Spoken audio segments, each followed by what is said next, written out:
Good morning friends. Soundness of cement में जो दूसरा मेथड होता है वैल्यू निकालने का, एक्सपेंशन निकालने का, साउंडनेस ऑफ टेस्ट करने का, वो होता है हमारा ऑटोक्लेव टेस्ट। और इसमें इस टेस्ट में हम क्या देखते हैं, फ्री लाइम और फ्री मैग्नीशिया की मात्रा जो हमारा सैंपल है, जो हमारा कंक्रीट है, उसमें कितनी है, कि उसकी वजह से ही जो अनसाउंडनेस आ रही है। ठीक है, तो इस टेस्ट को हम परफॉर्म, इसका प्रोसीजर क्या है, इसमें कौन सा अपरेटस यूज़ होता है, हम इसको क्यों करते हैं, ठीक है, वो सब हम यहाँ पे अभी देखने वाले हैं। तो ऑटोक्लेव टेस्ट के बारे में जो मेथड है उसके बारे में हमें कौन से कोड में बताया गया है, तो इंडियन स्टैंडर्ड कोड 4031/1988 में जो कोड है हमारा उसमें बताया गया है। और जो अपरेटस है ऑटोक्लेव अपरेटस, उसके बारे में हमारे कौन से कोड में बताया गया है, 14345 1996 कोड में। ठीक है, ये तो बात होगी इसकी। इस टेस्ट में हम क्या चेक करते हैं, जो फ्री मैग्नीशिया और फ्री लाइम की जो मात्रा होती है, हमारा सैंपल होता है, कोई भी कंक्रीट हम टेस्ट कर रहे हैं, इस टेस्ट को परफॉर्म कर रहे हैं, तो उसमें ये चीज़ें हम देखते हैं कि इनकी वजह से जो सीमेंट है, जो हमारा सैंपल है, जो कंक्रीट है हम डाल रहे हैं, उसमें अनसाउंडनेस तो नहीं आ रही है, और आ रही है तो वो कितनी मात्रा में जो फ्री लाइम और मैग्नीशिया की वैल्यू ज़्यादा है। तो ऑटोक्लेव में हम मैक्सिमम यही देखते हैं कि एक्सपेंशन जो सीमेंट का है जो हम टेस्ट करेंगे वो कितना ज़्यादा ना हो और कितने से ना हो, वो भी हम बात करेंगे। उससे ये पता चल जाता है कि भाई इस जो वैल्यू आ रही है ये हमारी जो परमिसिबल लिमिट है उसके लिए सही है या नहीं है। अब इस टेस्ट को हम परफॉर्म करने की बात करते हैं। जो प्रोसीजर है, सबसे पहले एक मोल्ड होता है, उस मोल्ड में हम क्या करते हैं, वो मोल्ड का जो शेप होते हैं, मैं आपको थोड़ा सा आइडिया दे देता हूँ। वो मोल्ड ऐसे होता है, काइंड ऑफ ये लेंथ में होता है। इसमें हम 3 सैंपल पुट करते हैं, 1 2 3। ठीक है, अब इस जो मोल्ड का है, इसका जो डाया, लेंथ और जो हाइट है वो कितनी है, 25 × 25 × 250 mm। और काफ़ी दूसरा भी मतलब इसी तरह का मोल्ड होता है, उसका थोड़ी सी जो हाइट है वो बढ़ जाती है, 282 mm हो जाती है। ठीक है, ये तो मोल्ड की साइज़ की बात होगी जो आपको याद रखना है। अब हम आते हैं कि जो सैंपल लेंगे उसका हम पेस्ट बनाएंगे और उस पेस्ट को हम इस मोल्ड में डालेंगे। इस मोल्ड में डालने के बाद हम इस सैंपल को जो हम ऑटोक्लेव जो मशीन है उसमें रखेंगे। तो वो प्रोसीजर हम देखते हैं। सो अब हम आते हैं ऑटोक्लेव टेस्ट के प्रोसीजर पे। प्रोसीजर सिंपल है, मैं आपको बता देता हूँ। जो ऑटोक्लेव मशीन है एक तो वो यूज़ करेंगे, एक लेंथ है कैलकुलेट करने के लिए हम उसको बोलते हैं लेंथ कैलकुलेटर, जो मोल्ड की जो लेंथ है उसको मेजर करेंगे। ठीक है, 2 अपरेटस हम यहाँ पे यूज़ करेंगे मेन। तो एक मोल्ड भी है, मोल्ड भी हम यूज़ करेंगे। मोल्ड का साइज़ है 25 × 25 × में 250 mm। ठीक है, एक चीज़ ये होगी, सिंपल 3 स्टेप हो गए हैं। अपरेटिस कौन से, ऑटोक्लेव, मोल्ड हम यूज़ करेंगे, उसका साइज़ आपके सामने है, और थर्ड है लेंथ मेजर करने के लिए एक मशीन सी होती है, तो वो हम यूज़ करते हैं। आप नेट पे या वैसे मैं एक इमेज डाल दूंगा लास्ट में वीडियो के, आप देख लेना। चीज़ ये हो गई। उसके बाद हम लेंगे एक सैंपल, सीमेंट का सैंपल लिया 500 ग्राम, उसमें हम वाटर मिक्स करेंगे। वाटर कितना होना चाहिए, 0.78, वेरी इंपॉर्टेंट, इनटू में P is percentage of consistency of cement. ये हमने अगर आपने कंसिस्टेंसी वाला टेस्ट देखा है तो उसमें आपको पता चल जाएगा।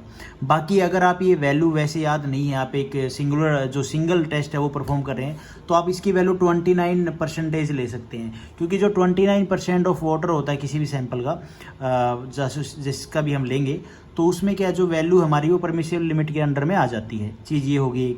अब हमने एक पेस्ट बना लिया अच्छे से जिसमें वॉइड ना हो, तो उसके बाद इस पेस्ट को हमने मोल्ड में फिल किया। 3 मोल्ड इस तरह का होता है, ये इसमें 3 पार्ट में होता है, 1 2 3। मैं मोल्ड की भी लास्ट में पिक डाल दूंगा। अब क्या है, इसमें फिल करने के बाद जो पेस्ट है, अब हम इस पेस्ट जो सैंपल हमारा मोल्ड है इसको हम चैम्बर में रखते हैं। कौन से चैम्बर में, जिसमें 90% ह्यूमिडिटी होती है। चाहे आप इसको 1 घंटे 1.5 घंटे तक रख सकते हैं, कोई प्रॉब्लम नहीं है, लेकिन उसकी वो जो स्ट्रेंथ होती है, टाइटनेस होती है, वो नहीं आती। इनिशियल जो स्ट्रेंथ होती है मोल्ड की वो नहीं आएगी। तो हम इसको किस में रखते हैं, 24 आवर तक हम इसको उसमें 90% ह्यूमिडिटी के अंदर, जिसमें 90% ह्यूमिडिटी होगी। और कितने टाइम के लिए, 24 आवर के लिए। मैंने गलत लिख रखा है। ठीक है, 24 आवर तक हम इस मोल्ड के अंदर जो ये हमारा पेस्ट है इसको हम रख देंगे। जो ह्यूमिडिटी चैम्बर होता है उसके अंदर रखने के बाद 24 आवर के बाद हम इसको निकालेंगे। और जो हमारा मोल्ड है, जो हमारा पेस्ट है, जो हमारा सैंपल है, वो बिल्कुल सॉलिड फॉर्म में आ जाएगा, जो अपनी स्ट्रेंथ गेन कर चुका होगा 24 आवर वाली। तो हम उसको जो मोल्ड है हमारे जो सैंपल है उनको निकाल देंगे, 3 हमारे जो सैंपल हैं वो हो जाएंगे। अब इन तीनों सैंपल्स को हम क्या करेंगे, जो हमारा ऑटोक्लेव मशीन है उसमें हम रखेंगे और 1 या 1.5 घंटे के अंदर, मतलब आधा घंटा 1 घंटा, उसके अंदर हमें जो स्टीम प्रेशर चाहिए उस मशीन के अंदर वो कितना चाहिए, 2.1 ±01 न्यूटन पर एम स्क्वायर। इतना टेम्परेचर मशीन ने गेन करना है कितने टाइम में, आधे घंटे या 1 घंटे के अंदर आपको ये टेम्परेचर मेंटेन करना है।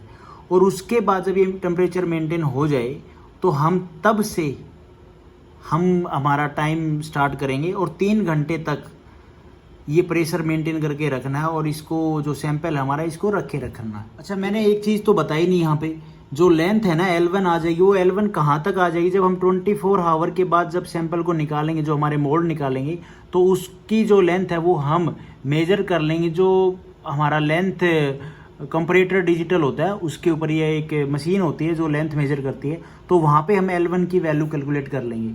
जो मोल्ड है हमारी उसकी वैल्यू आ जाएगी 24 आवर रखने के बाद। उसके बाद हम इसको स्टीम प्रेशर में ऑटोक्लेव मशीन में रखेंगे और ये जो प्रेशर है ये मेंटेन करेंगे आधे घंटे या 1 घंटे के अंदर में, ठीक है। ऑटोक्लेव में 3 घंटे तक रखने के बाद ये जो ऑटोक्लेव मशीन होती है ना, ये पानी की भरी होती है भाई।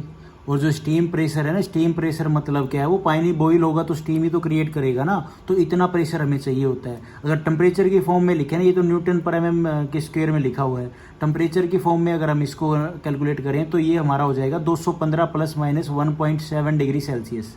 और इसको हम 3 घंटे तक रखेंगे, ठीक है।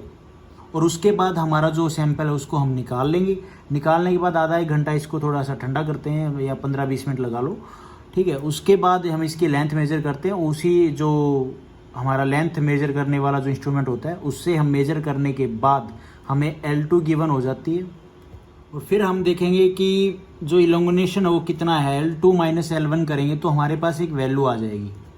अब वैल्यू तो आ गई हमारी, लेकिन ये सीमेंट के केस में मान लो ऑर्डिनरी पोर्टलैंड सीमेंट है, उसके केस में कितनी होनी चाहिए, तो 0.8%, not more than 0.8% of any dimension. Any dimension कौन सी डायमेंशन, जो हमारे नेचुरल जो नॉर्मल मोल्ड था उसका जो साइज है, मान लो 25 ये लेंथ ब्रेथ हाइट हो गई, तो मान लो इसकी हमारी जो लेंथ की हाइट है ना, मान लो 100% थी, तो इसकी है 0.8% से ज़्यादा नहीं होनी चाहिए।